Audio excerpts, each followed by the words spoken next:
అందరికీ నమస్కారం. శ్రీమాత్రే నమః. భగవంతుడు నిజంగా ద్రోహం చేసిన వాళ్ళకి శిక్షిస్తాడా? అది చాలామంది డౌట్ అండి. అని చాలామందికి సందేహం ఉంటుంది.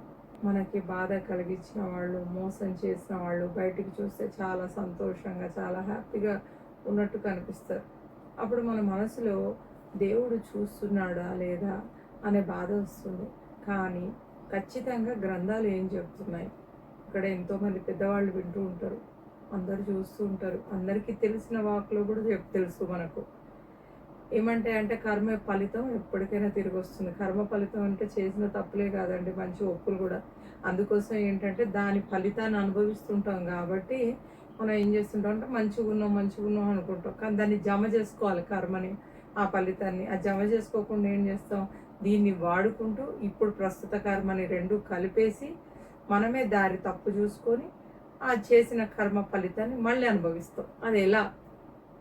అప్పుడు వాళ్ళు మనల్ని ఏదో చాకచక్యంగా మోసం చేసామని కానీ ఇంకొకటి కానీ ఇట్లా అనుకుంటూ ముందుకు సాగుతుంటారు చాలామంది. అది వెంటనే రాలేదని చెప్పి చాలామంది అనుకుంటారు. కానీ ఒక్కటి మీరు గుర్తుపెట్టుకోండి, శాస్త్ర గ్రంథాలు, భగవత్ నామము, భగవంతుడిని స్మరించేవాళ్ళు, భగవత్ కృపతో నడుస్తున్నాం అనుకునేవాళ్ళు, భగవంతుడిది భిక్షకు తినాలనుకునేవాళ్ళు, వాళ్ళు ఎప్పుడు కూడా ఆలోచించారు. ఎందుకంటే వాళ్ళకి అవసరం లేదు, నెక్స్ట్ ఏంటి అని వెళ్తారు. ఎందుకు వెళ్తారు అంటే మెయిన్ వాళ్ళకి తెలుసు, వాళ్ళకి ఏమవుతుంది అనేది తెలుసు. అంటే ఇక్కడ ఒకటి రావచ్చు అందరికీ ఒక డౌటు, మరి వాళ్ళు వచ్చి వీళ్ళకి తెచ్చి ఇచ్చారా, వాళ్ళకి క్షమాపణ చెప్పారా, ఇంకొకటి జరిగిందా వాళ్ళ జీవితంలో, అది ఇది అవి ఏమీ జరగకపోయినా వాళ్ళకి ఏమీ ఫరకపడదు. ఎందుకంటే నిజంగా వాస్తవానికి వాళ్ళకి వాళ్ళ వాళ్ళ వల్ల, వాళ్ళ కర్మ వల్ల, వాళ్ళ వల్ల వచ్చేది ఇంకా ఉంటుందనేది వాళ్ళకి తెలుసు. దీంట్లోనే కూర్చొని మనం వేరే వాళ్ళ కర్మ రాద్దాము అనుకునేది తప్పు అనేది కూడా వాళ్ళకి తెలుసు. అందుకని ఏం చేస్తారంటే వాళ్ళకి ఏమీ అనుభవించరు, ఏమీ ఉండవని కాదండి, అంత కృప ఉన్న వాళ్ళు అన్నీ అనుభవిస్తారు, కానీ ముందుకు వెళ్తుంటారు. కానీ కొంతమంది మాత్రం ఏమనుకుంటారంటే అక్కడే ఉండిపోతారు, అక్కడే ఆగిపోతారు. వేరే వాళ్ళు ఎవరండి మనల్ని జీవితాన్ని శాసించేవాళ్ళు? వేరే వాళ్ళు ఎవరు మనల్ని బాధ పెట్టేవాళ్ళు? వాళ్ళు అక్కడి నుంచి ఇక్కడ ఏం బాధ పెడతారు అంటే అస్త్ర ప్రయోగం చేస్తున్నారా? కాదుగా. మనల్ని నియంత్రించుకోగలగాలి. అప్పుడు ఏం చేయాలి? అందుకని మన శక్తి సరిపోదు కాబట్టి భగవత్ శక్తిని జమ చేసుకున్నాం అనుకోండి, తద్వారా బయటపడిపోతుంటాం అనమాట. కానీ మనుషులలో వస్తుంది ఆ డౌటు, దాన్ని ఎలా నియంత్రించుకోవాలనేది నేను చిన్నగా చెప్తున్నాను. ఇది ప్రమాణంగా ఉన్నాయా అంటే అవును, శాస్త్ర గ్రంథాల్లో ఉన్నాయి. అయితే కానీ మనిషి చేసిన పని తిరిగి అతనికే వస్తుంది. అది ఎప్పుడు కర్రతో కొట్టినట్టుగా ఉండదు. కొన్నిసార్లు మనశ్శాంతి పోవడం, నిజమైన ప్రేమ దక్కకపోవడం, అనుమానాలతో జీవించడం, ఆరోగ్యం క్షీణించడం, ఇవే పెద్ద శిక్షలు. మహాభారతంలో దుర్యోధనుడు బలవంతుడే, రావణుడు గొప్ప జ్ఞాని, కానీ అధర్మం చివరకు వాళ్ళనే కూల్చింది. జీవితంలో కూడా చూస్తుంటాం, కొంతమంది పెద్ద పెద్ద ఉద్యోగాలని, మేమేం తప్పు చేయట్లేదు అంటే వీళ్ళ అహంకారాన్ని తొడుక్కొని ఉంటారు. పొల్యూషన్లో ఉన్నప్పుడు ఎవరెవరినో బాధిస్తారు, ఎందుకంటే వాళ్ళు ఆ జ్ఞానంతో చూడరు. నేను పొల్యూషన్లో చేస్తున్నాను అనే జ్ఞానంతో చూస్తారు తప్ప నేను ఒక మనిషిని, అవతల వ్యక్తి మనిషి, ఆ స్థాయిని మర్చిపోయి మన మన హద్దుల్ని కూడా దాటిపోయి అదే చిలక మీద బ్రహ్మాస్త్రం విసిరినట్టుగా, లేకుంటే ఇంకొకటిగా చేసేసి తర్వాత నేను చేసినవన్నీ పెద్ద పెద్ద పదవులు అని చెప్తారు. కానీ రిటైర్డ్ అయ్యాక వాళ్ళ వాల్యూ ఏముందో చూసుకోండి మీరు. చాలామంది మళ్ళీ కనిపించారు వాళ్ళు. దాని తర్వాత కొంతమంది మాట్లాడినప్పుడు కూడా మనం ఎన్నో చూస్తుంటాం. అంటే ఇప్పుడైతే నిజంగా చెప్పాలంటే కూలంకషంగా మనకు అన్నీ వివరంగా ఇట్లా తెలిసిపోతున్నాయి.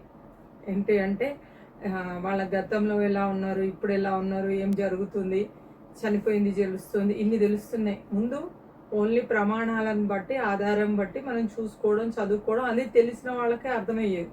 ఇప్పుడు ఇవి కూడా మాధ్యమాల ఇదిగా మనకు ఏమవుతుందంటే మన ప్రమాణాలు ఏంటి తెలిసిపోతున్నాయి, మనుషులు ఏంటి తెలిసిపోతున్నాయి, వాళ్ళ విషయాలన్నీ తెలిసిపోతున్నాయి. ఇవన్నీ ఎట్లా బయటపడుతున్నాయి? ఇప్పుడు మళ్ళీ ఇక్కడికి వద్దాం. రిటైర్డ్ అయ్యేటప్పటికి మేము మా డ్యూటీ నిజాయితీగా చేసాము అని అనుకుంటారు. ఎందుకంటే వాళ్ళ అహంకారాన్ని మాత్రమే డ్రెస్గా తొడుక్కున్నారు. అదే జరిగింది వాళ్ళకి. ఎవరికి అన్యాయం చేయలేదు అనుకుంటారు. ఎవరిని ఏడిపించలేదు అనుకుంటారు, ఎవరిని బాధ పెట్టలేదు అనుకుంటారు. అవి జీవితానికి తెలుసు, అవి జీవితానికి మాత్రమే తెలుసు. వాళ్ళ వ్యవహారానికి కానీ వాళ్ళ మనసుకు కానీ తెలియదు అనమాట. తర్వాత కొన్ని రోజులు మంచానికే పరిమితం అవుతారు. సంవత్సరాలు తరబడి కోమాలో ఉంటారు. మాట్లాడలేని పరిస్థితి వస్తుంది. ఇతరుల సహాయం లేక బ్రతకలేని స్థితి వస్తుంది. ఇది ఎందుకు ఇలా జరిగింది అనే ప్రశ్న వస్తుంది. అప్పటికి కూడా ఏమంటారంటే కొంతమంది, అసలు నేను ఎవరికి ఏం చేయలేదు, నేను నా వృత్తి చేశాను, అది ఎవరైనా కూడా తన వృత్తి తను చేయాలి. అదే నేను చాలా వరకు విన్నాను కూడా. అయ్యప్ప స్వామి దీక్షలు పూజలు చేసేటప్పుడు కూడా మా పని మేము చేసుకున్న వృత్తి వేరండి, వృత్తి వేరు. వృత్తిని దీన్ని తీసుకొచ్చేసి దీనికి చేస్తారు.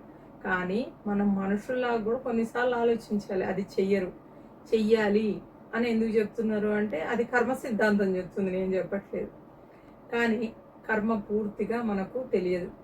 తీర్పు చెప్పేది మనం కాదు. కానీ ఒక విషయం మాత్రం నిజం, మనిషి చేసిన పని ప్రతి అన్యాయము, ప్రతి ద్రోహము ఏదో ఒక రూపంలో తిరిగి జీవితంలోకి ప్రతిధ్వనిస్తుంది. అది అంత ఇంకా మామూలుగా చెప్పలేమన్నమాట. కొన్నిసార్లు శిక్ష బయటికి కనిపించవచ్చు, కానీ జీవితాల లోపల నుంచి అనుభవించేటప్పుడు తెలుస్తుంది. అంటే చాలాసార్లు ఏమవుతుందంటే ఒక్కొక్కసారి మనం నేను ఒక్క దిశగా చెప్పాను, ఆరోగ్యాలు బాగుండకపోవచ్చు, ఇంకొకటి అవ్వచ్చు, వాళ్ళ మరణం మనకు తెలియకపోవచ్చు, ఇట్లాంటివి జరగచ్చు అని. కొన్నిసార్లు ఏమవుతుందంటే ఎవరి కోసమైతే కష్టపడ్డారు, ఎవరి కోసమైతే కుటుంబాన్ని నిలబెట్టాలి, వాళ్ళే వీళ్ళ మాట వినరండి. అప్పుడు కూడా వీళ్ళు ఏమనుకుంటుంటారంటే నేనేం చేశాను, నేను అన్నీ మంచినే చేశాను అనుకుంటారు. అప్పుడు కూడా వీళ్ళ క్వశ్చన్ మార్క్ రాదు. నేను భగవంతుడి దగ్గర కూర్చొని అవును నేను ఫలానా ఆమె వచ్చి ఏడ్చింది, బాధపడింది, ఆమెకు నేను చేసే న్యాయం చేసేసానా అని చాలా చిన్నవిగా తీసేస్తారు. అది లెక్క పెట్టారు. అసలు కొంతమందికి అవి తెలియని కూడా తెలియదు. అది వాళ్ళ దిశలో కానీ ధ్యాసలో కానీ రెండూ ఉండవు. వాళ్ళకి వెళ్ళి అవును ఇప్పటికైనా మనకు తెలివి తెచ్చుకొని వాళ్ళకి సారీ. ఇప్పుడు ప్రాయశ్చిత్త కర్మ చూడండి, ధర్మము తప్పొద్దు, న్యాయంలో నడవాలి అనుకున్నప్పుడు కూడా ఏ దిశలో అయినా భగవద్గీతలో అయినా చెప్పింది ఏంటంటే మనము ఇతరులను బాధ పెట్టకుండా చెయ్యాలి. దేశం కోసం చేస్తున్నాం, భూమి కోసం చేస్తున్నాం, లేకుండా మనం కర్మ వల్ల చేస్తున్నాము అనుకున్నా కూడా దానికి ప్రాయశ్చిత్తం చేసి దోషాలను తీర్చుకోవాలి. అప్పుడే అది పూర్తవుతుంది. కానీ అది చాలామంది చేయరు. దాన్ని ఏమంటే లేదు చేసేసామో అని అంటారు, కానీ వాళ్ళకి తెలుసు. అయితే ఇక్కడ ఏమనుకుంటారంటే అందుకే ధర్మము ఆలస్యం అవ్వచ్చు కానీ మాయం అవ్వదు. ఇది మాత్రం నిజం అండి. ధర్మం అనేది ఆలస్యంగా మనం వెలుగు చూస్తుందేమో కానీ మాయం మాత్రం అవ్వదు.